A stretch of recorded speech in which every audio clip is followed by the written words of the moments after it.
All right, let's get this going. Nothing like talking about GMAT GRE on a Tuesday evening or Wednesday morning, right? So we all woke up today excited to do. Great. Thanks for being here. We have almost 100 people on the call. It's exciting. People keep flooding in. Make sure you join the Slack channel if you haven't already. Excited to and join the MBA channel. Let's kick it off. We got some amazing panelists today, and we're so lucky to have them joining us. As just a quick reminder, we have a few more sessions this week.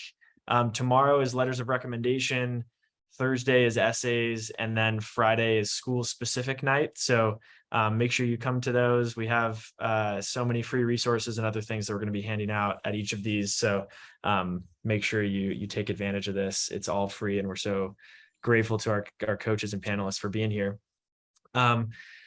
As a reminder, for those of you who didn't join yesterday, just quick ground rules: ask questions in the chat. We have myself, other folks on the Leland team, and 3 amazing panelists that will try to monitor the chat while we're talking. So if we can't get to your question now, we'll get to it later, but feel free to ask questions. We'll address some of them verbally, and then the ones we can't get to either verbally or in the chat, save for breakout rooms. We couldn't do breakout rooms yesterday. We had some technical issues, but today we got them. So don't worry about that. We'll leave you some time to talk with all of our coaches, be respectful, supportive, and then would love feedback at the end of the session.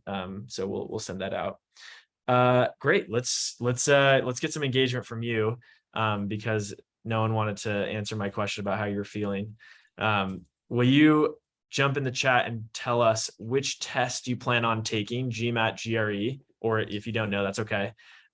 When are you taking it, if you know, and what are you most nervous about? Feel free to pop that in the chat. We got GMAT coming up in December, GMAT August, October, July, GRE this weekend. God bless you for being here. Good luck. We got some quant data sufficiency. Yeah, great. Well, we're gonna cover GMAT and GRE today, so we're really excited. Let's just jump in here. We got the quick agenda. We're going to do welcome and introduction so you can get to know our coaches and tutors for today. We're then going to go over a quick overview of the GMAT GRE, high level strategies, do some practice problems here. And the coaches will be prepared to do some practice problems in the breakout rooms if you'd like, but they're also happy to just answer questions. And then we'll do a final wrap up.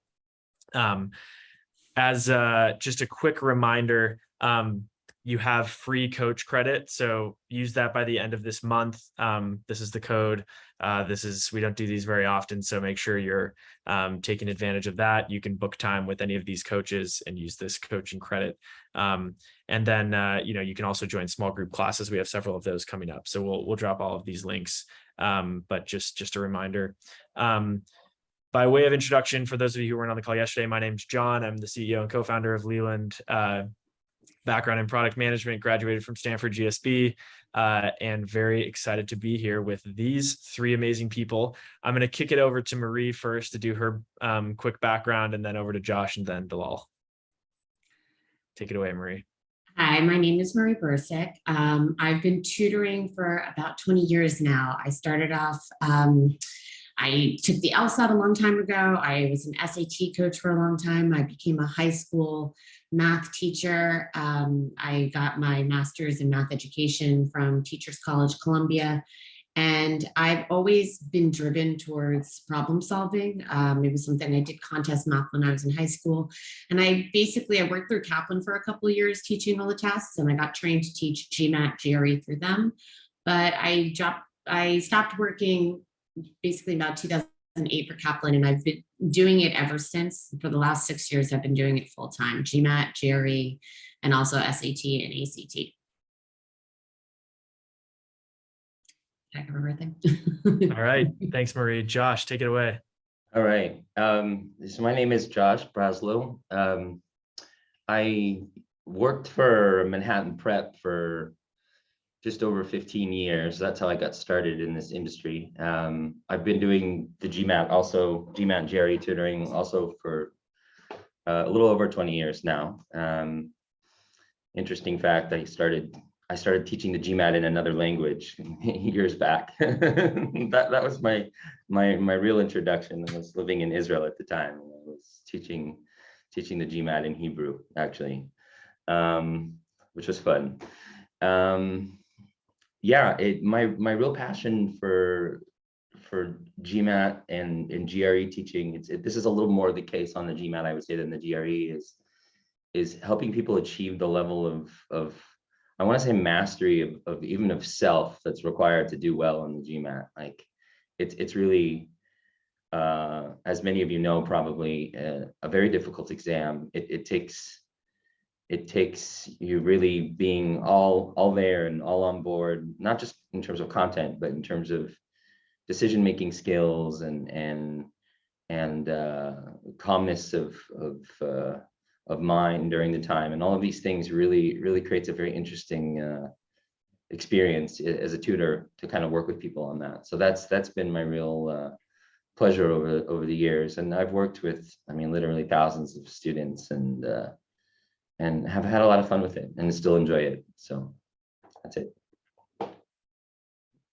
Thanks, Josh. All right, Dalal.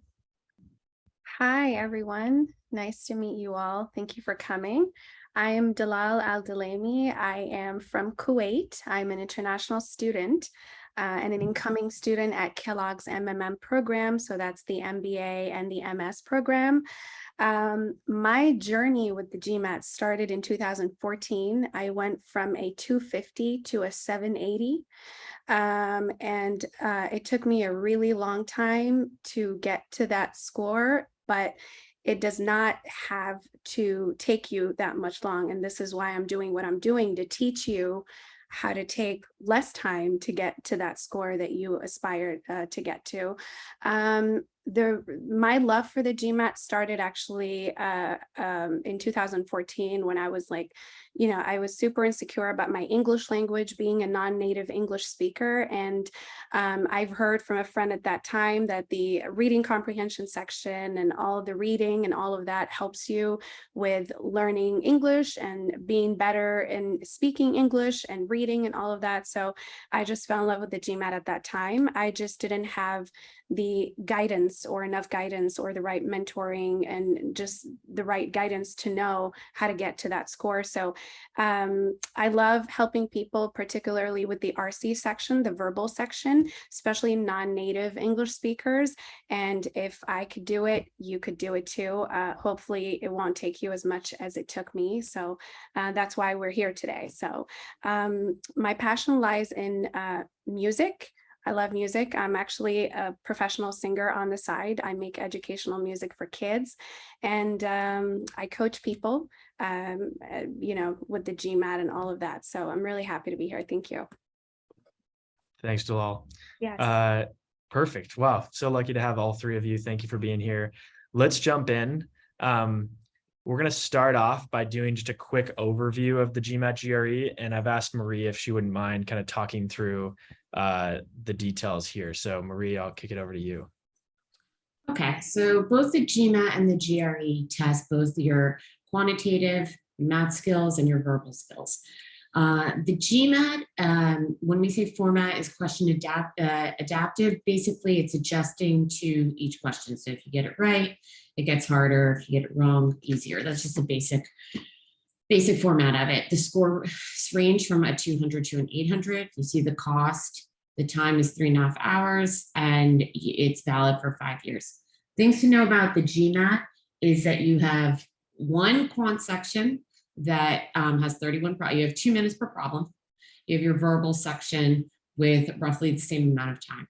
You have your analytical writing section, which you see is 30 minutes, doesn't really count for much. And then you have the integrated reasoning, which is all in all, it's not something that people study that much for. So basically you have these 2 major sections that are being scored.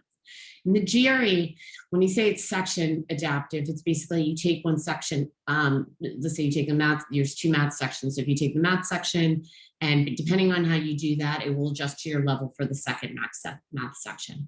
You see the score range from a 30 to 175. That's, you would say that you got like a 160 on the verbal and 160 on the math. The cost, the time, and scores are all also valid for 5 years. Major differences is that the GRE, you have a analytical writing section, and that gets graded, and that is important. It is important for you to do well on that. And the basic differences are the GMAT is testing you on your grammar and the sentence structure. That's one component that you will not see on the GRE. The GRE is very, very, very heavy on vocab. So to do well in the GRE, you really have to say, I'm going to memorize 2,000, 3,000 words. And, it's easier. Some people think that sounds easy, and then it doesn't happen. So it's a balance of what you think you're going to be more motivated to do. Did I miss anything that you can think of? That's great. No, thank you. Thank you, Marie. I wanted to kind of double click on that. Maybe I'll toss it over to Josh for this one. How do you encourage students to decide whether they should take the GMAT or GRE? It looks like from the chat, we have a pretty big mix. And I know from my own experience, I've heard of a lot of people that kind of struggle with either, deciding which one to take. So how would you recommend deciding, Josh? Well, it's an excellent question. And this is something that has kind of evolved a little bit over the last few years since the GRE has become increasingly more accepted. Now all of the major B schools, say they accept it with just as much clout as the GMAT, and most of them are, if not all, are publishing their GRE scores as well. Because there was a little time where they weren't, and then it was like, oh well, take the GRE because then you get in under the radar a little bit if they want you, but then they don't have to publish your score, and then so that loophole doesn't exist anymore. There is still, before I answer the question directly of which one is a better fit for me, the student, there is still a little bit of a sort of a post MBA career, likely career choice decision that weighs in a little bit. Like, for example, at least I've heard that if you want to go into consulting or potentially investment banking, that it's better to take the GMAT, because some of the positions will actually, they want to know your GMAT score. They want to see that you have the skills that the GMAT requires. They are pretty different. In the sense, the content is very similar on the quant, and yet the two tests, and I'm going to talk about that here in a little bit, are quite different even on the quant. So back to the question that you really asked, which is how do you decide which one? For starters, take a practice test on both and see, okay, I did much better on the GRE. I'm closer to my target score, and I can hack the verbal, because I totally agree with Marie that the vocab is a non-trivial element there to that. That being said, you might hate grammar, and that's a detractor from the GMAT, though it generally takes less time to acquire those skills. So the verbal, I would say, is objectively easier on the GMAT, and the quant is harder. It's harder because of the analytical skills and the sort of trickiness of the way that the questions are written. And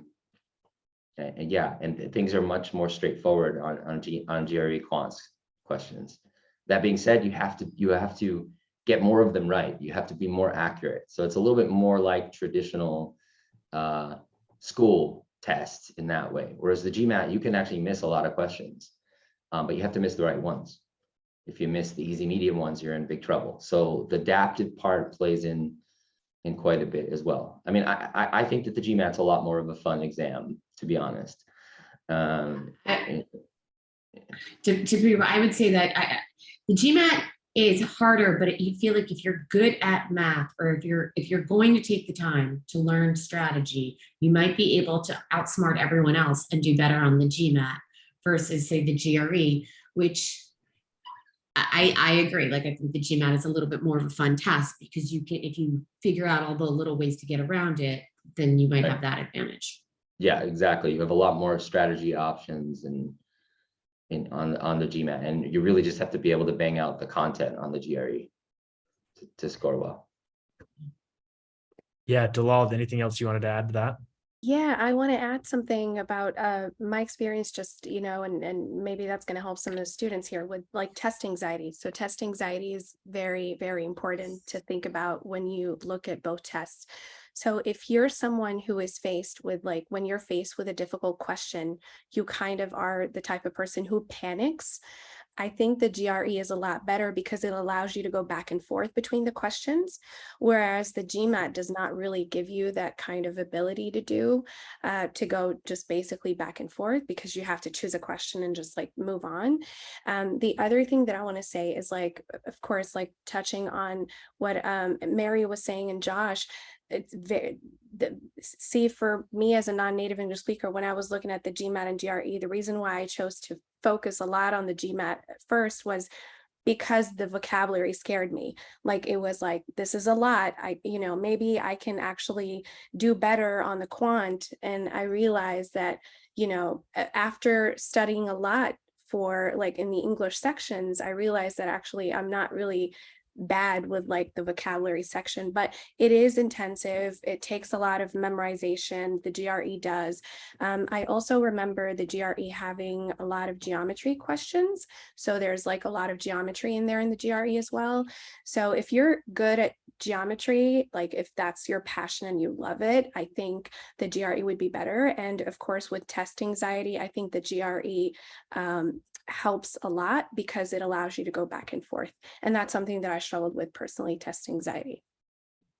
All right, that's awesome. Thanks for sharing all your guys' insights. I think one of the things that I would just underscore here is that it does not matter to the business school admissions committee which test you take. And I think there's plenty of people that hold on to this idea that they have to take the GMAT, and you really don't. Every single admissions committee, director of admissions committee that I've heard speak has all said it doesn't matter. We accept either. I think perhaps there are some industries that like the GMAT, as Josh mentioned, but I think even that is becoming less common. So pick the test that you're going to do the best on, and find someone to help you practice it, and you'll do great. Okay, let's keep moving because we have plenty to get to. Let's talk through just some strategies here. I wanted to kick this one to, well, I'll run through this one on the question types, and then I'll turn it over to our coaches to talk through strategy. So within the quant, or within the GMAT and GRE, there are two kind of predominant sections. The quant, the verbal has been alluded to. There's different types of questions within each of the tests and within each of the sections. And so based on your skills and maybe the strategies you learn and employ, you may be able to solve these more effectively. And this is where I think working with a tutor or someone who's done this in the past can be so helpful, because you can kind of talk through some of the strategies that you don't know yet, or you could employ as you take the test. So I'm not going to run through all of these. We'll send this recording out so you can go through it later. I think the most important thing would be to go through the actual strategies that you may use. I'm going to kick it over to Dalal to talk through a couple strategies that maybe she's seen. She's not going to go through all of these strategies. We've seen these and collected these over the years. And then I'll kick it over to Josh and Marie if there are any strategies that you'd highlight. Doesn't need to be on this slide, but on that you've seen be helpful on specific types of questions that you see a lot of test takers get wrong. So maybe we'll start with Dalal, and then we'll go over to Josh and then Marie. Yeah. So one thing that I want to talk about is the reading comprehension section here, since we're mentioning it. Beware of extreme language on RC questions. So I want to talk just really quickly about like reading comprehension section. So when you look at a passage, especially the scientific ones, the ones that are heavy with scientific words, a lot of times they're meant to kind of throw you off from the main idea of the passage. They kind of want you to really focus on those words just to kind of really, distract you from the main idea of the passage.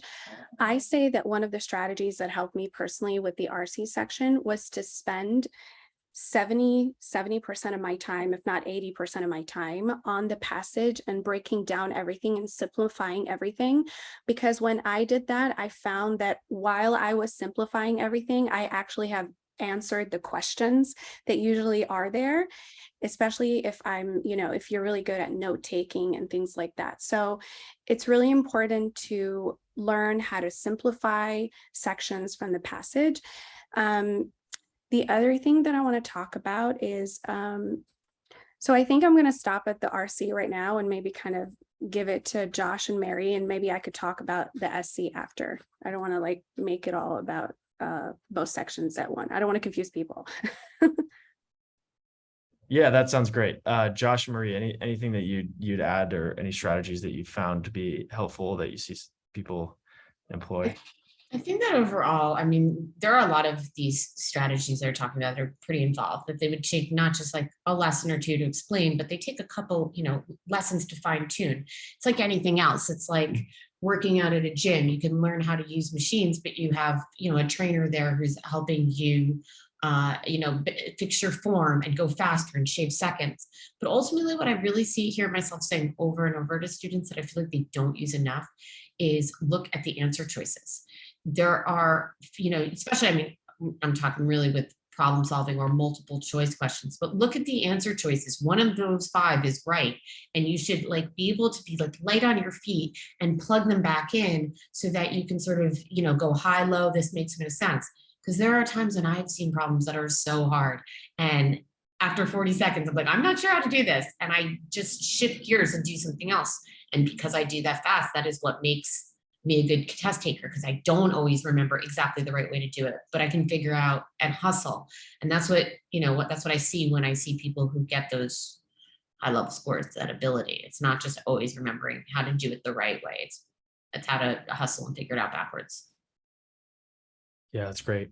Josh, anything you'd add? Sure, yeah. Well, first of all, on the quant side, one of the things that I'd say has really evolved for me, even as a teacher over the last, I don't know, probably decade in my teaching of the GMAT has been the emphasis that I place on what a lot of people would call alternate strategies. And Marie was alluding to back solving, as one of those. You've got listed up here smart numbers, for those wondering what the heck that means. I think that was a term coined by Manhattan Prep. I think Zeke came up with that term, the founder. Basically, the idea is that in problems where you have an unknown element whose value is unimportant, you can make it up. Okay, so you're not picking numbers from the answer choices in that case. That's back solving. Rather, from the ethers, you're just making up a value, and then you're running through the problem computationally rather than algebraically. Very powerful strategy. In my opinion, that's even something you're going to want to know to use, or you're going to have more opportunities for using even than back solving. I agree with Marie that there's just a ton of stuff there. It's not something that you can kind of go through on one foot, but that's just kind of from a high level. So familiarizing yourself with these various alternate strategies so that you can do something that is not so algebraic when the time is appropriate, and learning what that means for you, the test taker. When do I not go to the algebra? When do I find it better to do this? And when do I prefer the algebra? And I usually talk about a third avenue as well, call it the conceptual approach. And actually the problem that I'm going to show a little bit later, I'll give an example of what that means. On the verbal, I guess quickly on CR, the importance for assumption-based questions. So that's not just assumption questions that you've got written up there, but also strengthen, weaken, and evaluate the conclusion. they represent the bulk of what you find on CR. 80 to sometimes 100% of the 10 questions you get test day. So knowing how to do those is really important. And identifying the main conclusion of the argument and the main premise, the sort of conclusion blank because of blank, and really holding on to that for dear life, like as the sort of the thesis of the argument and the thing that you're trying to strengthen or weaken. Because a lot of times people lose sight of that when they're looking at the answer choices, and they forget that that really at the end of the day, that's the only thing that matters is, does that have an effect on that conclusion Y because of X? And so I work a lot with people on that. Sorry, I don't mean to keep going off here, but it's sort of, yeah, no, that's great. You ask someone to talk about the GMAT who's been doing this for so long, and you can get in It's trouble. like listening to myself. Yeah, Can I add something really quickly? So I think it's really important to remember that the GMAT journey or the GRE journey is all about trial and error.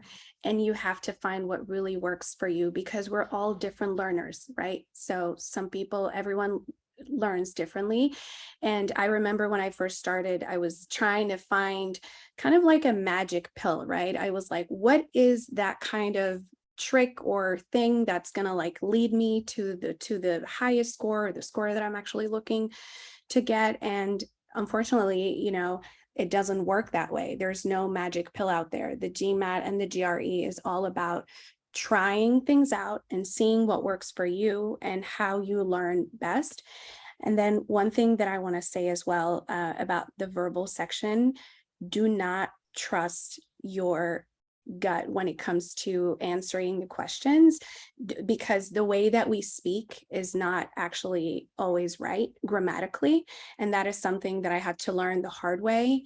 I realized after doing the GMAT, and the GRE, that I've gotten even better at writing emails. And now I'm a grammar nerd, and I look at everything and I'm just kind of like watching everything, because I had to go through that and understand that the way that we talk sometimes is not always, and the way that we hear things is not always the right way.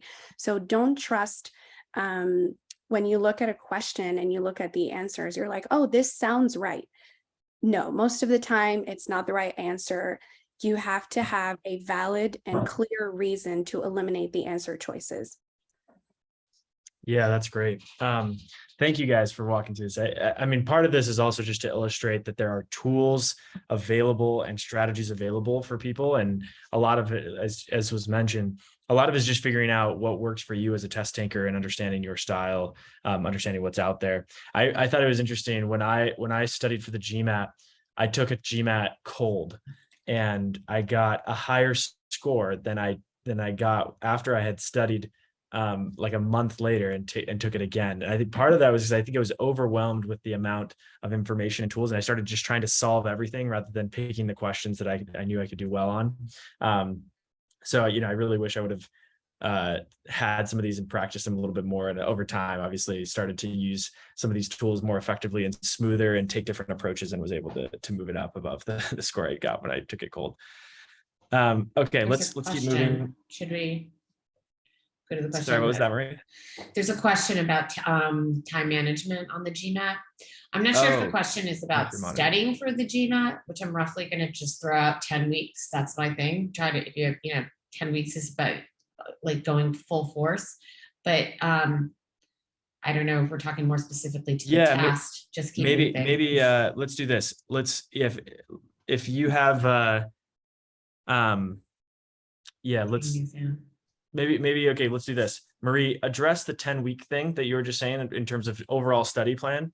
And then maybe Josh, if you could tackle the taking the actual exam and time management on the GMAT question, that'd be great. So Marie, we'll kick it to you first. Okay, first of all, I'd like to say that in an ideal world, I want to have 10 weeks. I want to work twice a week with the student, 2 hours, so it's 4 hours a week of tutoring. And then I want my student to be working at least 2 hours a day, every single day. That means that you're going to be taking tests. You might take up to, I've had students take 19 practice tests. I would say 12 is right around the average. if you're doing it twice a week and you skip once, that's okay. But I just really don't want to go a full week without, making sure that my students stay on track. The other thing that I hear people say that I would say reverse is sometimes people go, I'm going to do it once a week and then twice a week closer to the exam.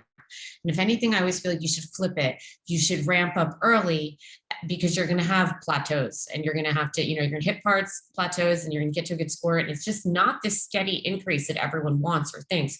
What John said is a very common thing, that you start studying and you take a practice test and your score actually dips. Or I have a student who took 19 tests, and I like to show her progress because it 5 tests in, she had the same score, and then she builds up, and then one test she gets a 730, and then but then she starts averaging out around a 710, 720, and then got a 720 when she took the real test. But her journey when she was like, oh my God, she's like, I'm on my 9th test and I'm only gone up 20 points. But there were highs and lows. Yeah. It's very easy to do poorly. But so I think that, you need to have all this time, because no one ever expects us to be at a position. You have to, you have to kind of prepare for, you have to prepare for the worst, because it's just, it doesn't happen. I mean, everyone wants a 90 percentile plus, everyone's doing that. So, yeah, that's great. It takes work. Yeah, I like that. I also like the compactness of the 10 weeks. Of course, sometimes it's going to take longer in many cases, but to have a 10-week focus sprint seems nice. Yeah. I've talked to some applicants that are like, yeah, I'm going to study for the next 2 years, just every Saturday for an hour or so. And it seems like that's harder to make real sustained progress when you don't kind of have focused efforts. So, but that's obviously anecdotal. Josh, thoughts on the question that came through in the chat? Anything else you'd add on the study plan? Which one? The time management? Time management first. Time management first. Yeah. Okay. Yeah. Can I share screens? Will you? Yeah. Let me stop sharing. I will. Yeah. Go. There we go. Okay. So admittedly, I have to give credit where credit is due. I didn't come up with this. This is from Manhattan Prep, but I know the person who came up with it, and I don't think she'll be upset with me. This is the bomb. This is genius for the quant section as far as time management goes. When I saw this, and this was 15 years into teaching the GMAT already, I knew that this was the right thing to do. So this is definitely the suggestion that I would give for the quant section. This is a way to kind of macro manage your time as you progress through the exam. The idea here is that you divide your scratch paper up into quadrants for most of the pages. The first page into 3s, because there's 31 questions. It's not a multiple of 4. And then you put this multiple of 8 on each of the consecutive multiples of 8 on the bottom of the pages. Usually it's easier to do those upwards. So maybe you do the lines first and come back 8, 16, 24. You do this out really quickly as the exam starts, or if you can steal a couple seconds before in that few seconds where you're supposed to be reading instructions. And basically the way this works is when you get to the bottom of each page, this is a reminder: check the clock, make sure that it says close to 48. If it's like a bank balance, right? If it's a higher balance, that's a good thing. It means you have more money in the bank. If it's a lower balance, you're short on time. And if you find yourself at a deficit of more than 3 minutes off of where you should be at any point, you need to take action. And action comes in the form of skipping a question, full stop, just skip a question in somewhere in the next 4, because otherwise the clock's going to run away from you. And that's a real problem in the GMAT, because you'll end up at the end missing a lot of questions, and there's all kinds of reasons why that's not a good thing. I won't go into that right now. So that's for the quant. The verbal is a little bit harder to time on, because it's variable depending on the types of, you can't check as frequently, because if you checked every 4 questions, you might have just had 4 SE questions or 4 RC questions or 3 RC questions. and a CR, and that's going to take a lot longer. So the suggestion there is to do it in 9 questions, and that's with 12 minutes. Sorry, 16 minutes off of the clock. My bad. Every 9. So you're doing basically 9 questions in 16 minutes. Anyway, you can probably, I'm sure you can find, this is, they called it the yellow pad technique. I'm sure you can find it on the GMAT Club, some information on this. And as far as, this is the macro, I call this the macro side of time management. The micro side of time management, don't forget that, you know, as someone mentioned earlier, I don't remember who it was, but that you've got on average 2 minutes per question on the GMAT for the quant section. And that is something that, you know, you need to pay attention to make sure that the clock doesn't run away with you. That doesn't mean you can only spend 2 minutes on a question. You can spend sometimes up to 3. Okay, and that's why you macro check to make sure that, okay, here I spent a little more, and then it caught up with me and I'm still okay.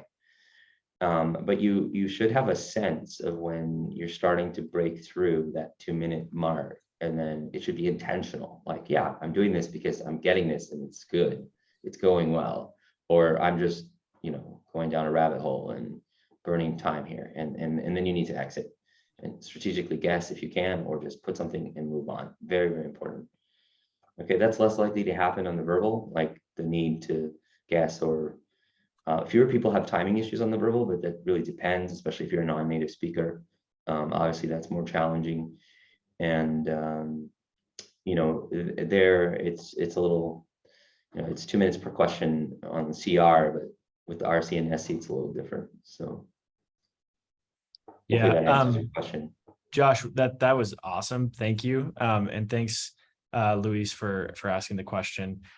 We had a couple things come through the chat asking about how to adapt this, if it's just a whiteboard, or, you know, some sort of digital, if you're at home or something. That's a good question. That's an excellent question.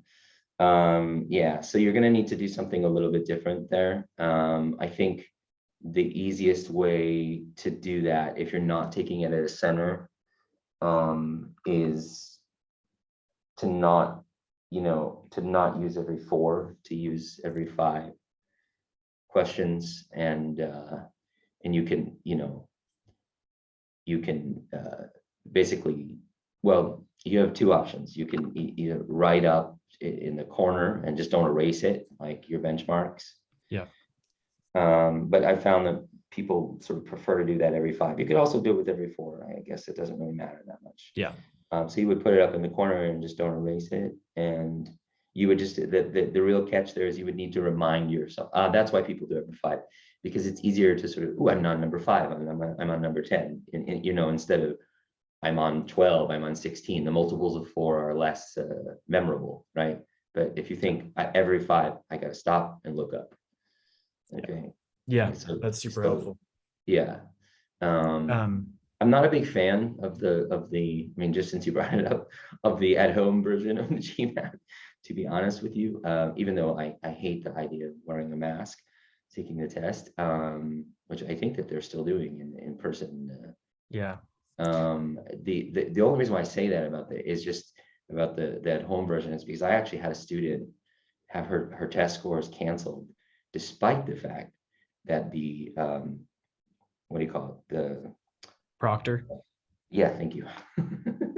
It's very late where I am. The proctor like said everything was copacetic, was fine, gave a pass, and they just came back to her 2 or 3 months later and said, we're canceling your score. Jeez. It was almost like they were going through files of like, and there was a noticeable discrepancy between her previous GMAT that she got like a 580 on, and then the score we'd worked together, she got a 730. Yeah. I don't know, she got flagged. That's brutal. It was horrifying. I mean, we did everything. I mean, I pulled every connection I know. I mean, I have, you know, someone who knows someone personally at GMAC, and, you know, and nothing. They were just like, and they gave no reason, no proof, nothing. You know, I told her she should take legal action, but, you know, a lawyer consulted her and said, you know, and said, you're wasting your time. It's a private company. They can do whatever they want. Yeah, that's brutal. Yeah. So all right, that was buyer beware with that. With Like take-home I've heard tests, some yeah. horror stories with it. Yeah, that's brutal. All right, Josh, that was awesome. Thank you for walking us through that. The next thing we have up is some demo questions, practice problems, which I think will be interesting for everyone. Marie, will you kick us off? Do you want to share your screen and run folks through it, or do you want me to share my screen? Yeah, I'd rather share my screen so I can work. You want me to give, how long, well, I can do it right now. How long should I give? Of course I set up like a really hard problem, but so I need people I need people to have like a minute to, here, let me share my screen. Yeah, if we could do this in 5 minutes, that would be great. Okay, so I can go through it pretty quickly. Okay, you guys can see my screen? Yeah, yes, we can. Yes. Okay. Yeah. So let me put the timer on for like a minute. Everyone read this question right here. Here are your answer choices.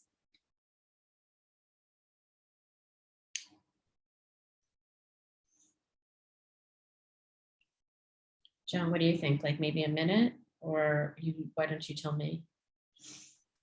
Yeah, I mean, this is just giving me PTSD from studying. Okay, yeah, I just want everyone to absorb give everyone a minute to get started on it. See if they can make Okay. progress. That sounds great. Yeah, we'll give you guys a minute.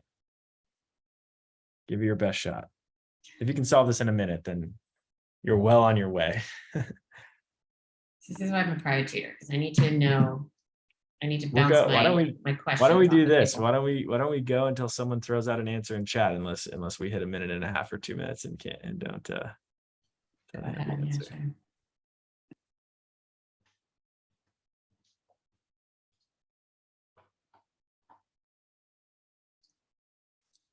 We got our first one coming through. A, maybe a total guess. Don't be biased towards it. Everyone else. Nice job. Oh, we got a C. We got some competition. Anna and Rex.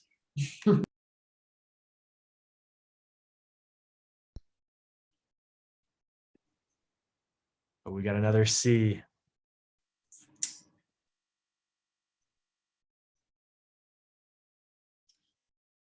All right, we've gotten some C's flooding through here now. Lee, I feel like you can go. Okay. Yeah, it's a minute and a half, so I'm going to cut it off.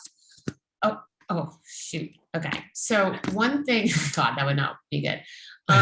Okay. So we were talking before about smart numbers. When I worked for Kaplan, we called it picking numbers. And that's what I'm going to employ a strategy here. So we have, and I love this problem because it's all strategy and you don't have to know that much context. Okay. So here we see, if we're some value of X, 5 to the X plus 5 to the negative X equals B, which of the following is equal to this? So I'm going to pick the easiest thing I know. Now you have to know that like anything like 3 to the 0 is equal to 1, anything to the 0 power is equal to 1, because that's what I'm going to use. Okay, so I'm going to choose X equals 0, and then I'm going to have 5 to the 0 plus 5 to the negative 0 is equal to B. 5 to 0 is equal to 1. So 1 plus negative 0 is 0. So 1 plus 1 is equal to B. So that means that B is equal to 2.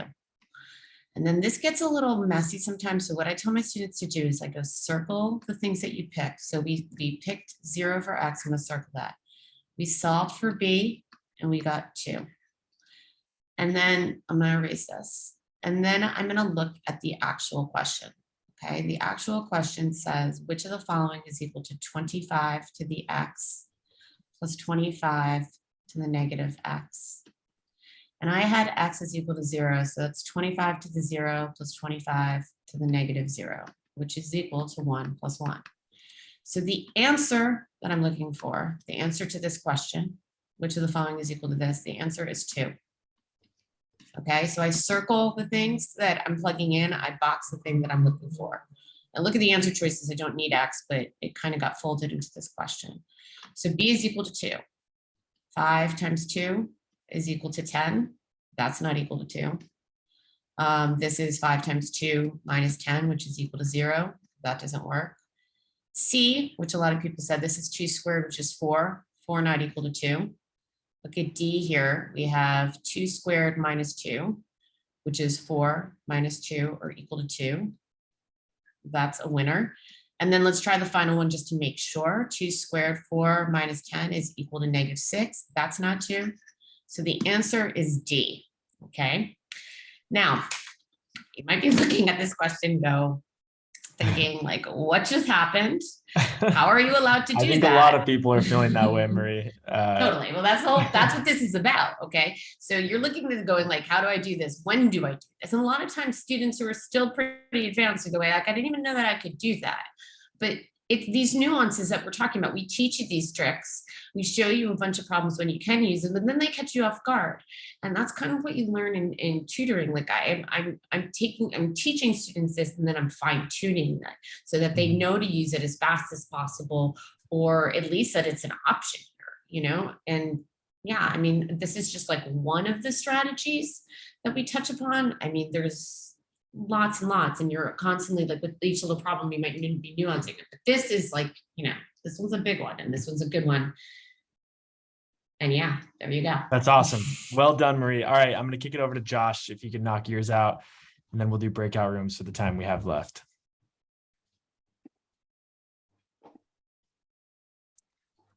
Don't fall into peer pressure this time, guys. We had an A and a bunch of C's, so. I'm having so much fun watching this. PTSD indeed, huh? PTSD, very much. How can you talk about it like that? It's so much fun. It is fun. Pick a tutor that has fun on the GMAT or GRE. Yeah. Because I don't. Oh, it's fun. It's fun. All right, take it away, Josh. Okay. Oh, I'm still muted. No, I don't think I am. No, you're good. You're good. All right, so take a minute or so to look at this question. Keep in mind that you don't have a calculator on the GMAT. You do have on the GRE. Hint, hint. Okay, and while you may recognize what this is asking, there's definitely a horrible way to do this problem. Should we give everyone a minute to try to tackle it? Yeah. Okay. Till we get some critical mass in the chat, we'll let you solve it.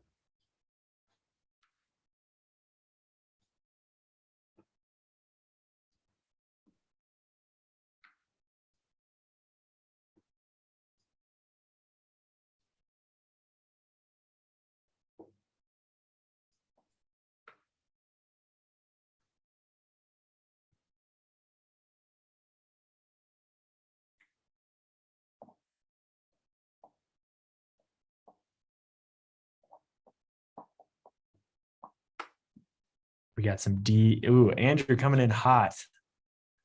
The D, E, D, D. A lot more confidence here. We even have an exclamation point by the D. All right, jump in, Josh. Can we let someone jump on? I'm curious to see something. Maybe. Oh yeah, who's feeling confident? Who wants to walk us through how they got to their I'm answer? impressed by all these D's. It's the right answer. It's a very hard problem to get done in time without Anyone computing the feeling heck out of confident? it. All right, why don't you? It's people are scared of getting on with 100 Okay, people. no worries. Okay, so look, I mean, this is a weighted average question. You probably, if you're somewhat familiar with the content of the GMAT and the GRE, recognize that. I mean, we're given the numbers of men and women at 22 and 26, and we know that the average age of everyone is 35, and that the average age of the men is 38, and we don't know the average age of the women. Okay, so the 35 is our weighted average, right? For two other statistics, one of which we know, the men's stat of 38, and we're missing the women's stat. Okay, now there's a formula for calculating weighted averages, but the problem with using that here is you're going to need to do 3 or 4 pretty horrible calculations of long multiplication and division in order to execute this in time and come up with what's ultimately a decimal answer, right? Which is D. Well, actually, you don't come up with that decimal. You come up with something close to that, right? Because this is also, you notice that it's asking you to pick something, the nearest answer. I mean, I can write out the formula just to show you what you shouldn't do for just a second. But so the way you do a weighted average is you take each of the statistics, in this case, the 38 and the unknown X, and you weight them according to their occurrence. In this case, the number of each one would be the weighting. Okay, now one of the little tricks you can do if you are going to use a formula is, instead of using the actual numbers, you can reduce the ratio so that you're working with a slightly less obnoxious number. So 11 and 13. So you would weight the 38 with 11, the X with 13, and then divide by the sum of the weights. Divide by 24 and then set that equal to the weighted average. Okay, so the basic idea is that, unlike a simple average where you take the two stats and you add them up and divide by 2, here you take the two stats, you hit them with their corresponding weights, you multiply by their corresponding weights, divide by the sum of the weights, set it equal to the weighted average. Okay, now the reason why I say this is an obnoxious calculation, you have to do 24 times 35. That's not something you can do probably in your head. 38 times 11, subtract those two annoying numbers, also not something that's so easy to do. Divide by 13. So if we count that, that's like 4 long computations. That's not good GMAT work. Okay, if this were the GRE, it's no problem. Okay, and this is different because you have an on-screen calculator. So there are different, and this could show up in the GRE. Okay, and so there are different calculations that we make for the different tests. So there's a conceptual approach to weighted averages as well. And this is what I hinted at earlier, that's one of the ways to solve problems besides the practical that we were talking about. A conceptual approach has to do with using some, I think of it as like, it's either a rule, like for number properties, or it's some other like bullseye approach that uses some mathematical principle or concept and does it in a way that's usually not very algebraic, just more direct. Okay, and weighted averages have the following property. A weighted average, in this case, our weighted average is 35, is located at some distance from the two stats that it's the weighted average of. And the ratio of those distances. Okay, so for example, let's say the other stat was 32. Okay, so let's combine this with a little bit of maybe back solving, like Marie said, like looking at the answers. Now there's a reason why I'm interested in 32. Can anyone in the chat tell me why I would be interested in 32 as a candidate to think about conceptually? Good, Josh. It's symmetric around the 35. In other words, it makes the 35 smack dab in the middle, and thus would make the weighted average, the weight ratio of the women to men 1-to-1, right? Because that's when you do a simple average. The simple average only comes about when the weighted average is weighted 1-to-1. Okay, is that the case here? No, because we know that there are more women than men. Okay, and the fact that there are more women than men means that the weighted average at the end of the day should be closer or further away from the women's stat. What do you guys think in the chat? Closer or further away? Right, the women's stat should be closer. Exactly, Michelle, exactly. Gian, hopefully I'm not slaughtering your name there. So that means we need to move forward a little bit from that 32. And that means that the answer is either D or E. And you could at this time sort of intuit perhaps that it seems like it should be D, but the mathematical way of finishing this is to actually do the distances, okay? Because there's another cool little trick with regards to what I was teaching you here is not only is it the case that the closer the stat is, the more weighted it is, you can actually measure the distances. In this case, 32.5 as one option here, and D is 2.5 away from 35. 38 is 3 away. And if this is going to be the right answer, this ratio of 2.5 to 3 is, because this says approximate or closest, is going to be the closest option to the 11 to 13 ratio, because that ratio will actually reflect the weight ratio when we're dealing with equality. In this problem, it's a little annoying because we're dealing with the closest idea. Okay, so the other option is the 35, 38, which is a 2 to 3 ratio.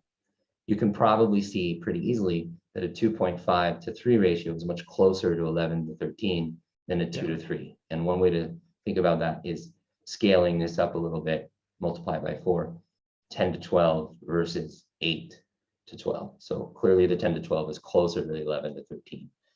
Okay, and when you get good with this, I mean, I know this seemed like maybe the explanation required a lot of work. And that's the thing with the conceptual approach, is like, to get good at it requires some expertise and some know-how. Once you get it, you can do things really fast. Like I remember I was able to do this problem probably in a minute or a minute and a half max. Okay, and you could do the same, but this other way, I time people 3 minutes minimum. And that's if you're really good with multiplication, subtraction, division. And if you might make a mistake there, you got problems. Yeah.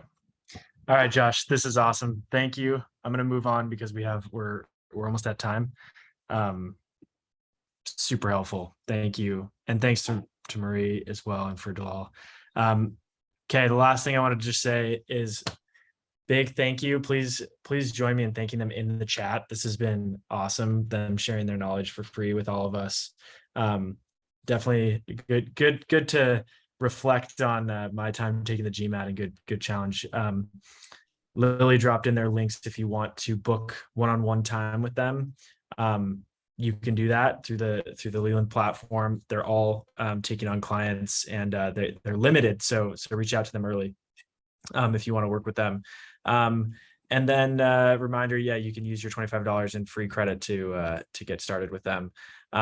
Make sure you schedule your practice GMAT or GRE if you haven't already. Sign up for Leland's community. Schedule your first real GMAT GRE. Find a tutor and join a class. We're here to help you.